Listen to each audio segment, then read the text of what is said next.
ಮಾಲತಿಯಮ್ಮ ಅವರಿಗೂ ಹಾಗೂ ಈ ಒಂದು ಸಾಮೂಹಿಕ ವರಮಹಾಲಕ್ಷ್ಮಿ ಪೂಜೆ ಹಾಗೂ ಧಾರ್ಮಿಕ ಸಭಾ ಕಾರ್ಯಕ್ರಮದಲ್ಲಿ ಪಾಲ್ಗೊಂಡಿರುವ ಅಧ್ಯಕ್ಷತೆಯನ್ನು ವಹಿಸಿಕೊಂಡಿರುವ ಶ್ರೀಮತಿ ಅನ್ನಪೂರ್ಣ ಅಮೀನ್ರೆಡ್ಡಿ ಅಧ್ಯಕ್ಷರು ಗ್ರಾಮ ಪಂಚಾಯತ್ ಹತ್ತಿಕೊಂಡವರಿಗೂ ಈ ಒಂದು ಕಾರ್ಯಕ್ರಮದ ಉದ್ಘಾಟಕರಾಗಿರುವ ಶರಣಪ್ಪ ಮಾಲಿ ಪಾಟೀಲ್ ಸಮಾಜ ಸೇವಕರು ಹತ್ತಿಕೊಂಡವರಿಗೂ ಈ ಒಂದು ಕಾರ್ಯಕ್ರಮದ ಮುಖ್ಯ ಅತಿಥಿಗಳಾಗಿ ಆಗಮಿಸಿರುವ ಶ್ರೀ ವಸಂತಪುರ ಪಿ ನಿರ್ದೇಶಕರು ಶಿಕ್ಷಕರ ಗ್ರಾಮೀಣ ಅಭಿವೃದ್ಧಿ ಅಜ್ಜಿ ಜಿಲ್ಲೆಯವರಿಗೂ ಅಮೃತ್ ರೆಡ್ಡಿ ಪೊಲೀಸ್ ಪಾಟೀಲ್ ಸದಸ್ಯರು ಗ್ರಾಮ ಪಂಚಾಯತ್ ಹತ್ತಿಕೊಂಡವರಿಗೂ ಶ್ರೀ ಚಂದ್ರಕಾಂತ್ ಕವಲ್ದಾರ್ ಅವರಿಗೂ ಹಾಗೂ ಬಸವರಾಜ್ ಕೆಬಿ ಅವರಿಗೂ ಸಿದ್ದು ನಾಯಕ್ ಅವರಿಗೂ ಸಾವರೆಡ್ಡಿ ತಮ್ಮಣ್ಣ ಅವರಿಗೂ ಹಾಗೂ ರಾಮೇಗೌಡ ಮಾಲಿಪಾಟೀಲ್ ಅಭ್ಯರ್ಥಿಗಳು ಅವರಿಗೂ ಈ ಒಂದು ಸಂಘದಲ್ಲಿ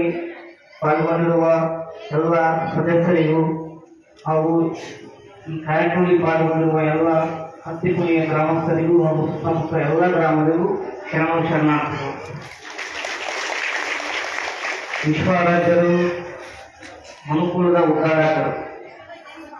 ಈ ಸಮಾಜವೇ ಏಕಮುಖಬನಾಗಿ ಕೈ ಮಾಡಿಕೊಂಡು ಹೋಗುವಂಥ ತತ್ವಜ್ಞಾನಿಗಳು, ಅಪಾರ ನಿಮ್ಮ ಪುರುಷರು, ಯೋಗಿಗಳು, ತ್ಯಾಗಿಗಳು, ಶಿವನ ಸಲೀಸುಗಳು. ಇಂದು ಆತನ ಒಂದು ನಾಡಿನಲ್ಲಿ ಇಂಥ ಒಂದು ಕಾರ್ಯಕ್ರಮಕ್ಕೆ ಬಹಳ ಮೆರುಗನ್ನು ಕೊಟ್ಟಿದೆ. ಈ ಒಂದು ಸಂಘ ಸಂಸ್ಥೆಗಳ ಮುಖ್ಯ ಉದ್ದೇಶ ಏನಪ್ಪ ಅಂತಂದ್ರೆ ಅಭಿವೃದ್ಧಿ ಕಾರ್ಯ. ಒಂದೇ ಕೊರತೆಗಳಿಗೆ ಸ್ಪಂದನೆ ಮಾಡಿರ್ತಕ್ಕಂಥ ಸಂಘ ಸಂಸ್ಥೆಗಳು ನಾವು ಕಾಣಬಹುದು. ಸುಮಾರು 1982ರಲ್ಲಿ ಈ ಒಂದು ಸಂಘ ಸಂಸ್ಥೆ ಪ್ರಾರಂಭಗೊಂಡು ಇಲ್ಲಿ ತನಕ ನಾಡಿನಾದ್ಯಂತ ಎಲ್ಲ ಸಂಚರಿಸಿ ಆ ಊರಲ್ಲಿರತಕ್ಕಂಥ ಎಲ್ಲ ಸಮಸ್ಯೆಗಳಿಗೆ ಬಗೆಹರಿಸಿ ಪರಿಹಾರ ಕೊಡುವಲ್ಲಿ ಯಶಸ್ವಿಯಾಗಿರುವ ಸಂಘ ಯಾವುದು ಅಂದ್ರೆ ಶ್ರೀ ಕ್ಷೇತ್ರ ಧರ್ಮಸ್ಥಳ ಸಂಘ. ಆ ಒಂದು ವಿಚಾರದಲ್ಲಿ ಇವತ್ತು ನಮ್ಮ ಯಾದಗಿರಿಯ ಹತ್ತಿಪುಣಿಯ ಗ್ರಾಮದಲ್ಲಿ ನೀವು ಇಂಥ ಕಾರ್ಯಕ್ರಮ ಬಹಳ ಉದ್ದೇಶಪೂರ್ವಕವಾಗಿ ಆಯೋಜನೆ ಮಾಡಿಕೊಂಡಿದ್ದೀರಿ. ಇದರ ಉದ್ದೇಶ ಅಂತ ಅಂತಂದ್ರೆ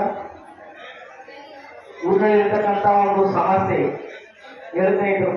ಮುಂದೆ ಪೂರ್ವದಲ್ಲಿ ಹೇಳಿದ್ರು, ಎಷ್ಟೋ ದೇವಸ್ಥಾನಗಳಿಗೆ ಅಭಿವೃದ್ಧಿ ಪಡಿಸಿದ್ದಾರೆ, ಶಾಲಾ ಕಾಲೇಜುಗಳಿಗೆ ಅಭಿವೃದ್ಧಿ ಪಡಿಸಿದ್ದಾರೆ, ಬಡವರಿಗೆ ಸಾಲವನ್ನು ಒದಗಿಸಿ ಅವರ ಒಂದು ಜೀವನ ಶೈಲಿಯನ್ನು ಬದಲಿಸಿದ್ದಾರೆ. ಹಾಗೂ ಇನ್ನಿತರ ಮನೆಗಳಿರುವಂಥ ತಮ್ಮ ಮನೆಗಳನ್ನು ಕಳಿಸಿ ಅವರಿಗೆ ಒಂದು ವಾಸಿಸತಕ್ಕಂಥ ಜಾಗನೂ ಸಹ ಈ ಒಂದು ಸಂಘ ಕೊಟ್ಟಿದೆ. ಸಂಘದಲ್ಲಿ ಯಾವುದೇ ಅಂತಕ್ಕಂಥ ಜಾತಿ ಭೇದ ಭಾವ ಯಾವುದೂ ಇಲ್ಲ. ಎಲ್ಲರೂ ಒಂದು ಸರ್ವರು ಸಮಾನರು ಅಂತಕ್ಕಂಥ ಉದ್ದೇಶವನ್ನು ಹೊಂದಿಕೊಂಡು ಇವತ್ತು ಆ ಒಂದು ಉದ್ದೇಶದಿಂದ ಇವತ್ತು ನಾಡಿನಾದ್ಯಂತ ಪ್ರಸಿದ್ಧವಾಗಿರುವ ಸಂಘ ಯಾವುದಂದ್ರೆ ಈ ಒಂದು ಶ್ರೀ ಕ್ಷೇತ್ರ ಧರ್ಮಸ್ಥಳ ಕ್ಷೇತ್ರ ಸಂಘ. ಅಂತ ಒಂದು ದೇಶದಲ್ಲಿ ಅನೇಕ ಒಂದು ಕಾರ್ಯಕ್ರಮಗಳು ಕೃಷಿಯಾಗಿ ಒಂದು ಮನುಷ್ಯನಿಗೆ ಹೇಗೆ ಒಂದು ಜೀವನ ರೂಪಿಸಿಕೊಳ್ಬೇಕು, ಜೀವನ ಅಂತಕ್ಕಂಥದ್ದು ಏನು, ಹೇಗೆ ನಮ್ಮ ಜೀವನದಲ್ಲಿ ನಾವು ಹೇಗೆ ದುಡಿಬೇಕು ಅಂತಕ್ಕಂಥ ಮಾಹಿತಿ ಈ ಸಂಘ ಸಂಸ್ಥೆ ಮಾಡ್ತಾ ಇದ್ದಾವೆ. ಅಂತ ಒಂದು ವಿಚಾರದಲ್ಲಿ ಆ ಒಂದು ಪುರುಷ ಅಥವಾ ಮಹಿಳೆ ಯಾರೇ ಆಗಲಿ ಅವ್ರ ಬಗ್ಗೆ ಜೀವನದ ಅರ್ಥ ಮೂಡಿಸಿ ಆ ಒಂದು ಪುರುಷರಿಗೆ ಮಹಿಳೆಯರಿಗೆ ಜೀವನದಲ್ಲಿ ನಾವು ದುಡಿದ್ರೆ ನಮಗೆ ಒಂದು ಸೌಭಾಗ್ಯ, ದುಡಿದ್ರೆ ನಾವು ನಮ್ಮ ಅನ್ನವನ್ನು ನೋಡಬೇಕು, ತಿನ್ನಬೇಕು ಅನ್ನತಕ್ಕಂಥ ವಿಚಾರಗಳನ್ನು ಇವತ್ತು ಅನೇಕ ಒಂದು ಈ ಒಂದು ಸಂಘ ಸಂಸ್ಥೆಗಳು ಮಾಡಿಕೊಂಡು ನಾಡಿನಾದ್ಯಂತ ಒಂದು ಸಂಭ್ರಮಿಸಬೇಕಂತಕ್ಕಿಲ್ಲ. ಇಂಥ ಒಂದು ಬಹಳ ಒಂದು ಸಂತೋಷದ ಸಂಗತಿ. ನೀವು ಸಮಾಜ ಜನಸೇವೆ, ಜನಾರ್ದನ ಸೇವೆ, ಜನಗಳ ಸೇವೆ ಮಾಡ್ತಾ ಇದ್ರೆ ನಿಮ್ಮ ಮಾಡಿದ ಸಂಘ ಸಂಸ್ಥೆಗಳಿಗೆ ತುಂಬಾ ಗೌರವವನ್ನು ಸಹ ಈ ಒಂದು ಕ್ಷೇತ್ರ ಕೊಡುವ ಅಂತಕ್ಕಂಥ ವಿಚಾರ ಹೇಳಿ ಈ ಒಂದು ಸಂಘ ಬಹಳ ಒಂದು ಸಮಾಜ ಕೆಲಸ ಮಾಡಿಕೊಂಡು ಹೋಗ್ತಾ.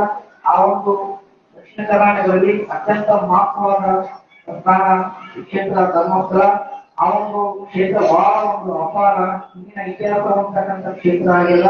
ಹಾಗೆ ವೀರೇಂದ್ರ ಹೆಗಡೆಯವರು ಸಹ ಆ ಒಂದು ದೃಷ್ಟಿಯಲ್ಲಿ ನಮ್ಮ ನಾಡು, ನಮ್ಮ ನುಡಿ, ನಮ್ಮ ಎಲ್ಲಾ ಒಂದು ಕರ್ನಾಟಕ ಒಂದು ಗ್ರಾಮವನ್ನು ಪ್ರತಿಯೊಂದು ಗ್ರಾಮವನ್ನು ಅಭಿವೃದ್ಧಿ ಪಡಿಸಬೇಕು ಅನ್ನತಕ್ಕಂಥ ಉದ್ದೇಶವನ್ನು ಹೊಂದಿಕೊಂಡು ಇವತ್ತು ಎಲ್ಲಾ ಒಂದು ಜಿಲ್ಲೆಗಳಿಗೆ ತಮ್ಮ ಈ ಸದಸ್ಯರಿಗೆ ಕಳಿಸಿ ಅಲ್ಲಿರತಕ್ಕಂಥ ಸಮಸ್ಯೆಗಳನ್ನು ಕೇಳಿಕೊಂಡು ಸೂಕ್ತ ತಕ್ಷಣ ಪರಿಹಾರ ನೀಡೋದ್ರಲ್ಲಿ ಈ ಒಂದು ಸಂಘ ಯಶಸ್ವಿ ಆಗಿದೆ ಅನ್ನತಕ್ಕಂಥ ಮಾತನ್ನು ಹೇಳಿ ಈ ಒಂದು ಸಭೆಯಲ್ಲಿ ನಮ್ಮ ಹೆಣ್ಮಕ್ಳಿಗಿಂತ ಹೆಣ್ಮಕ್ಳ ಒಂದು ಸಂಘನೆ ಹೆಚ್ಚಾಗಿದೆ.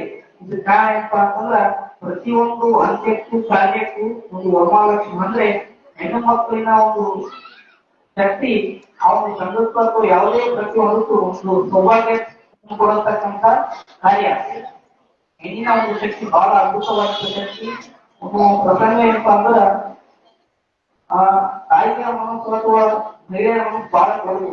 ಏನಪ್ಪಾ ಅಂತಂದ್ರ ನಮ್ಮನ್ನೆಲ್ಲಾ ಒಂದು 9 ತಿಂಗಳು ಹೊಟ್ಟೆಯಲ್ಲಿ ಇಟ್ಕೊಂಡು ಜನ್ಮ ನಂತರ ನಮ್ಮನ್ನೆಲ್ಲ ಸಾಕಿ ಬೆಳೆಸಿ ದೊಡ್ಡವರನ್ನು ಮಾಡಿ ನಮ್ಗೆ 5 ವರ್ಷ ನಂತರ ಶಾಲೆಗೆ ಕಳಿಸುವಾಗ ಅಲ್ಲಿ ಪ್ರೀತಿಯಲ್ಲಿ ತಾಯಿಯ ಸೇರುವುದಿಲ್ಲ, ಒಂದು ತಂದೆಯ ಸೇರಿಸ್ತದೆ. ಇದಕ್ಕ ಕಾರಣ ಏನಪ್ಪಾ ಅಂತಂದ್ರ ತಾಯಿಯ ಮನಸ್ಸು ಅಷ್ಟು ದೊಡ್ಡದು ಅಂತಕ್ಕಂಥ ಹೇಳಿ ಈ ಒಂದು ಅತ್ತಿಗೋಯಿನ ಗ್ರಾಮದಲ್ಲಿ ಪ್ರತಿಯೊಬ್ಬರು ಒಂದು ಸಮರ್ಥ ಒಂದು ಎಲ್ಲ ಇದು ಮಾಡಿದಾರಲ್ಲ ಆ ಒಂದು ಈ ಕಾರ್ಯಕ್ರಮ ಪಾಲ್ಗೊಂಡ ತಮ್ಗೆಲ್ಲರಿಗೂ ಹಾಗೂ ಸದಸ್ಯರಿಗೂ ಮತ್ತು ಸಂಬಂಧ ವಿಶ್ವಾಸಗಳು ಸದಾಯಿ ಮಂಜುನಾಥರು ಗಂಗಾಧರಪ್ಪರು ಆಶೀರ್ವಾದ ಸದಾ ಇರಲಿ. ಇನ್ನೂ ಈ ಸಂಘ ಎತ್ತರ ಮಟ್ಟಕ್ಕೆ ಬೆಳೆಯಲಿ ಅನ್ನತಕ್ಕಂಥ ವಿಚಾರವನ್ನು ತಿಳಿಸುತ್ತಾ ಮಾತನ್ನು ಮುಗಿಸ್ತಾ ಇದ್ದೇನೆ. ಡಾಕ್ಟರ್ ಡಿ ಅವರ ದೂರದೃಷ್ಟಿಯ ಆಶಯಕ್ಕೆ